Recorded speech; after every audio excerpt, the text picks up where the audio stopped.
Bismillahirrahmanirrahim. Assalamualaikum warahmatullahi wabarakatuh. Perkenalkan, nama saya Ratna Kirani dengan NPM 203100097 dari kelompok 11. Baik, di sini saya akan membahas yang pertama Herlina nucleus, kemudian ada spondylosis, kemudian ada spina bifida, kemudian ada spondylolisthesis. Yang pertama, hernia nucleus pulposus atau HNP.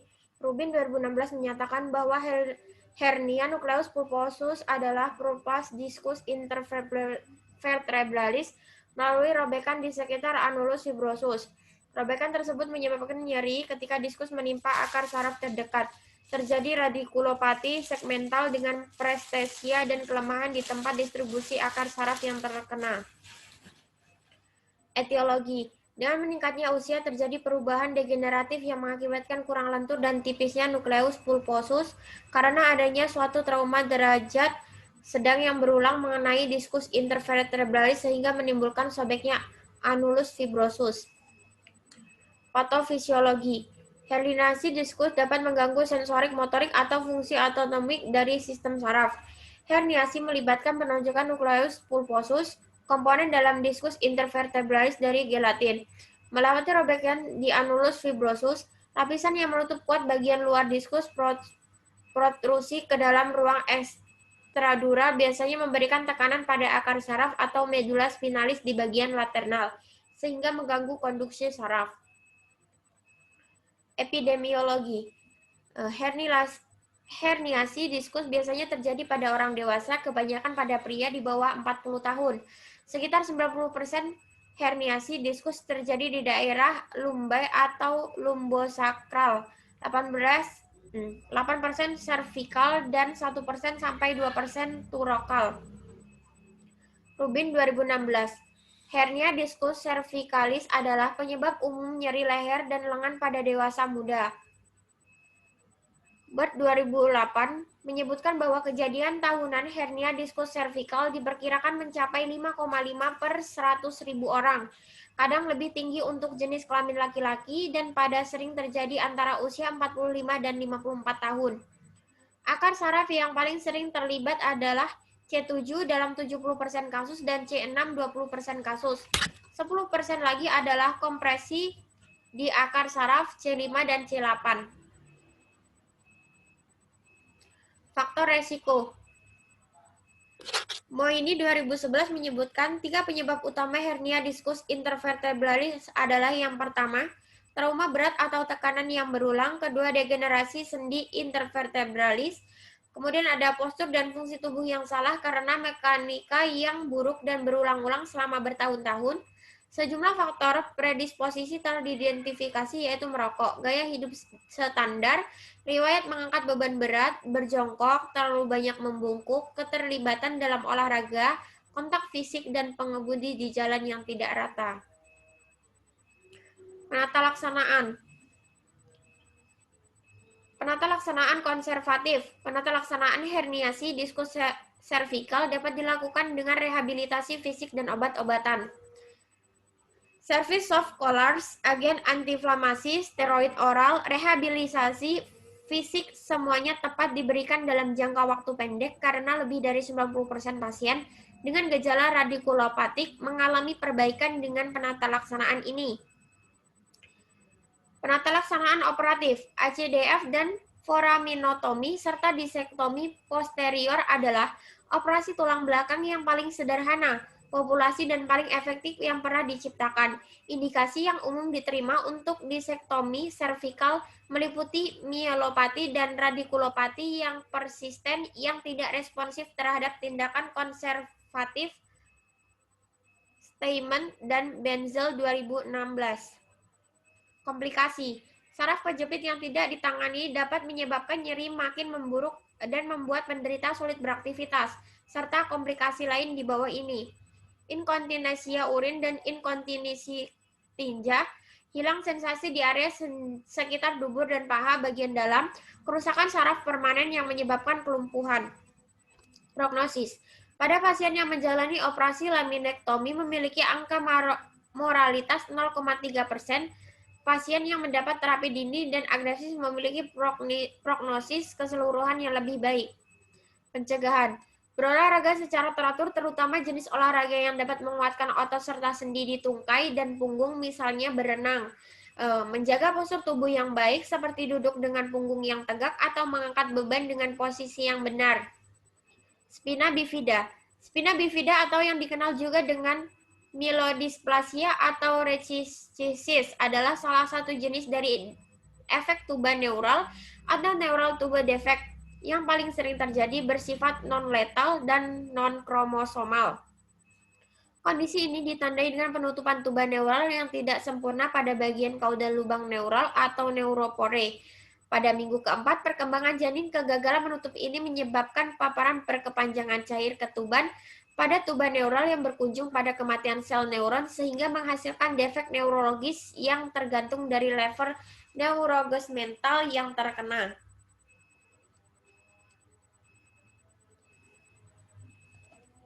Etiologi. Spina bifida bersifat multifaktorial, artinya terjadi penyakit ini disebabkan oleh interaksi berbagai faktor, terutama genetik, maternal, dan lingkungan. Penelitian pada hewan menunjukkan sebanyak lebih dari 200 gen berperan dalam penutupan tuba neural. Berbagai gen tersebut memiliki berbagai fungsi, antara lain meregulasi sitoskeletal, proliferasi sel, menjaga integritas epitel, berperan dalam pembentukan protein, serta enzim yang penting dalam proses neurogenesis. Mutasi akan menyebabkan malformasi dan defek tuba neural yang salah satunya bermanifestasi sebagai spina bifida. Pattern satisfaction. Patofisiologi. Patofisiologi spina bifida berhubungan dengan kegagalan plat tuba untuk menyatu dan menutup. Oleh karena itu, perlu untuk memahami embryogenesis dari plat neural, spina bifida terjadi ketika daerah lokal tabung saraf gagal menyatu atau ada kegagalan dalam pembentukan saraf vertebral. Tanggung saraf terjadi pada bulan pertama perkembangan embrio. Seringkali sebelum ibu mengetahui bahwa dia hamil, beberapa bentuk diketahui terjadi dengan kondisi primer yang menyebabkan peningkatan tekanan sistem saraf pusat meningkat, kemudian patogenesis ganda. Epidemiologi. Tingkat spina bifida jenis lain bervariasi secara signifikan di setiap negara dari 0,1 hingga 5 per 1000 kelahiran.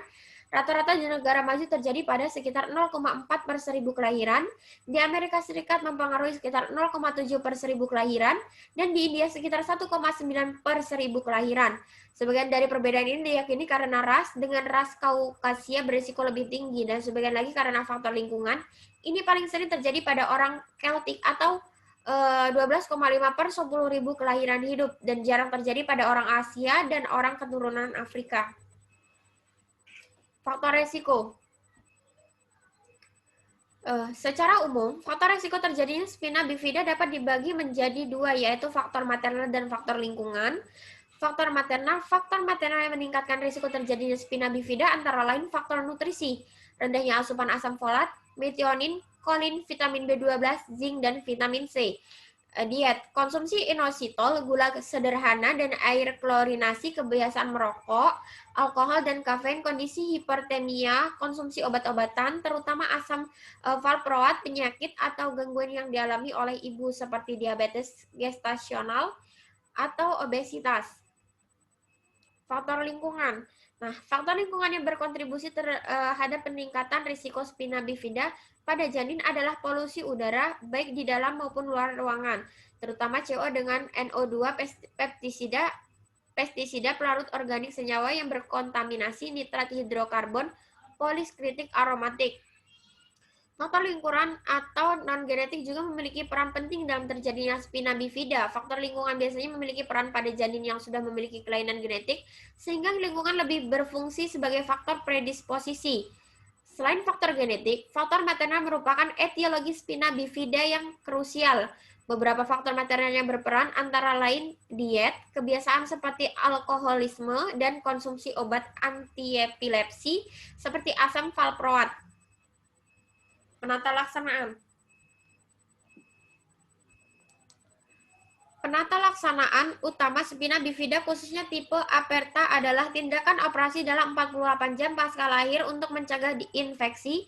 Operasi fetal selama kehamilan atau in utero dapat dilakukan pada usia gestasi 19 sampai 25 minggu di fasilitas kesehatan dengan peralatan yang lengkap.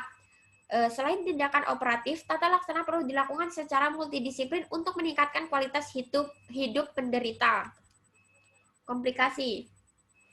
Spina bifida tingkat ringan seperti spina bifida occulta umumnya tidak menyebabkan komplikasi atau hanya menyebabkan cacat fisik ringan. Namun, spina bifida yang cukup berat dan tidak ditangani segera dapat menimbulkan komplikasi berupa kelemahan otot hingga kelumpuhan, kemudian cacat tulang, kemudian termasuk skoliosis, dislokasi pinggul, pemendekan panjang otot, dan kelainan sendi. Prognosis. Prognosis spina bifida ditentukan oleh lokasi lesi, luasnya lesi, waktu diagnosis, dan penata laksanaan, jenis spina bifida, dan adanya hidrosefalus. Pencegahan. Tidak ada penyebab tunggal spina bifida atau cara yang diketahui untuk mencegahnya sepenuhnya. Namun, suplementasi makanan dengan asam folatella terbukti membantu dalam mengurangi kejadian spina bifida. Sumber asam folat termasuk biji-bijian, sereal, sarapan yang diperkaya kacang kering, sayur, daun, dan buah-buahan. Namun sulit bagi wanita untuk mendapatkan 400 mikrogram asam folat yang direkomendasikan sehari-hari dari makanan yang tidak diperkaya. Secara global, tepung terigu yang diperkaya dipercaya dapat mencegah 50.000 cacat lahir tabung saraf seperti spina bifida setahun, tetapi 230.000 dapat setiap tahun melalui strategi ini. Spondilosis. Nah, spondilosis adalah istilah untuk degenerasi tulang belakang, misalnya tali tulang dan degenerasi piringan antar tulang belakang. Seringkali istilah spondilosis digunakan untuk mendeskripsikan osteoartritis pada tulang belakang. Etiologi. Semakin bertambahnya usia, tulang dan ligmen pada tulang belakang melemah, menyebabkan taji tulang atau osteoartritis. Pirangan intervertebrata mengalami degenerasi dan melemah, menyebabkan hernia dan penonjolan pada piringan. Akibatnya, seseorang dapat mengalami beberapa gejala spondilosis. Patofisiologi. Spondilosis merupakan penyakit degeneratif yang sering mengenai tumbal. Proses degenerasi diskus invertebra disertai perubahan struktur diskusi menjadi rata. Nah, penonjolan tulang oleh permukaan osteofit tampak di tepi anterior dan posterior pada korpus vertebra. Tonjolan tulang yang menjual di bagian posterior dapat melewati batas foramen intervertebra, sehingga menyebabkan radik saraf yang keluar pada posisi sebelahnya. Diskus intervertebralis akan mengalami perubahan sifat ketika usia bertambah tua. Pada orang muda, diskus terutama tersusun atas fibrokartilago dengan matris gelatinus. Pada lansia akan menjadi fibrokartilago yang padat dan teratur. Penonjolan fase dapat mengakibatkan penekanan pada akar saraf ketika keluar dari dari kanan spinalis yang menyebabkan nyeri nyebar sepanjang saraf tersebut. Epidemiologi. Nyeri punggung merupakan keluhan yang sering dijumpai pada kehidupan sehari-hari. Diperkirakan hampir semua orang pernah mengalami nyeri punggung semasa hidupnya. Nyeri punggung bawah tetap menjadi beban kesehatan masyarakat yang utama di seluruh dunia industri.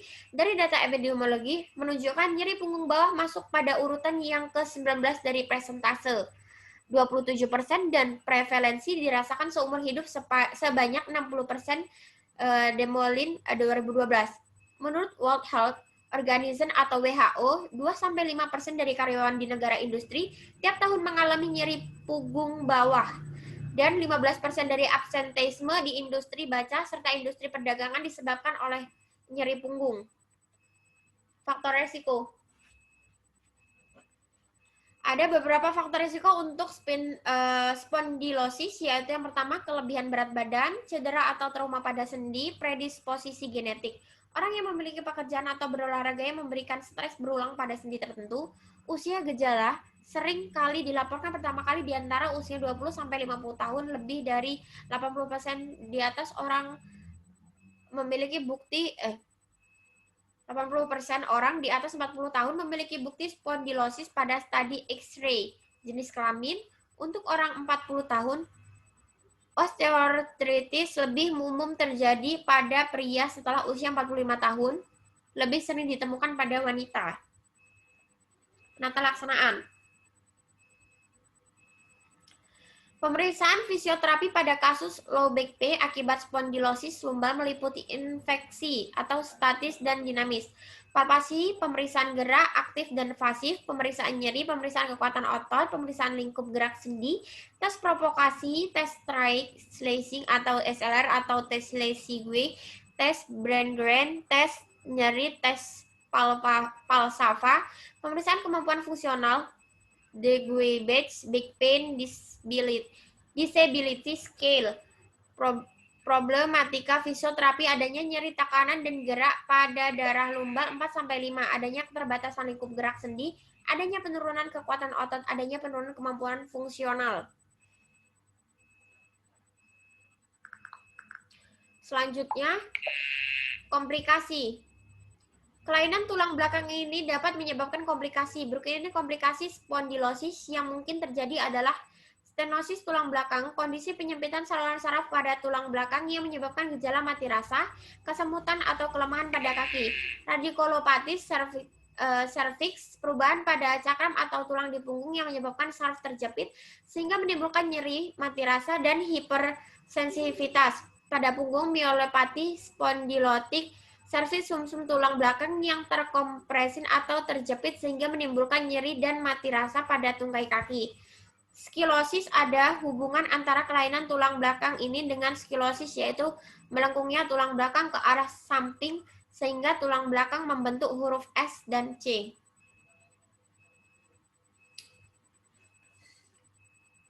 Spondilosis menguntungkan. Banyak orang dengan spondilosis tidak memiliki gejala apapun dari mereka yang mengalami nyeri punggung atau leher karena spondilosis. Sebagian besar membaik dalam beberapa minggu setelah timbulnya gejala mereka. Pencegahan. Seseorang tidak dapat menghentikan tubuhnya dari pertambahannya usia, tapi dapat melakukan banyak hal untuk meningkatkan kesehatan tulang belakangnya dengan cara mengikuti tips yang tercantum sebagai berikut. Nah, jadi yang pertama ada duduk dan berdiri dengan benar, kemudian belajar mengangkat dengan benar, berolahraga secara teratur atau latihan aerobik sangat baik, raih dan pertahankan berat badan yang sehat, makan sehat atau diet seimbang, reda lemak kayak buah-buahan dan sayur-sayuran, berhenti merokok, kemudian yang terakhir ada hindari penggunaan alkohol secara berlebihan dan beristirahat secara baik dan benar. Spondylolitesis adalah suatu kondisi di mana suatu atau beberapa ruas tulang belakang vertebra bergeser ke depan dari tulang di bawahnya atau di atasnya.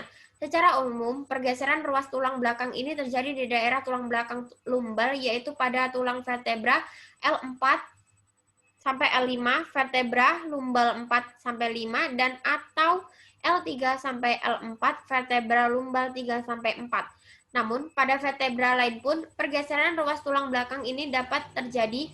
Pergeseran ruas tulang belakang dapat terjadi pada 2 tingkat atau bahkan 3 tingkat secara bersamaan. Nah, tidak menutup kemungkinan pergeseran ruas tulang belakang yang terjadi pada daerah leher yang umumnya didahului adalah kelainan pada sendi segi berupa arteritis. Etiologi suatu gangguan tulang belakang saat tulang vertebra bergeser maju ke tulang di bawahnya. Faktor risiko spondilotesis termasuk olahraga yang memberikan tekanan pada tulang di punggung bawah seperti senam dan sepak bola. Genetika dapat meningkatkan risiko pada beberapa orang. Patofisiologi. Setiap proses yang dapat melemahkan penopang, menjaga tubuh vertebra tetap sejajar dan memungkinkan terjadinya spondylolistesis saat suatu vertebra bergerak relatif terhadap vertebra yang berdekatan. Nyeri lokal dapat terjadi dari gerakan mekanis atau nyeri radikular atau myelopati dapat terjadi karena kompresi masing-masing akan saraf atau tulang belakang yang keluar. Pasien anak lebih cenderung mengalami peningkatan derajat spondylolistosis saat melewati masa pubertas. Pasien yang lebih tua dengan spondylolistosis derajat 1 atau 2 yang lebih rendah cenderung tidak berkembang ke derajat yang lebih tinggi dari waktu ke waktu. Epidemiologi. Nah, spondylolistosis paling sering terjadi pada tulang belakang lumbar bagian bawah.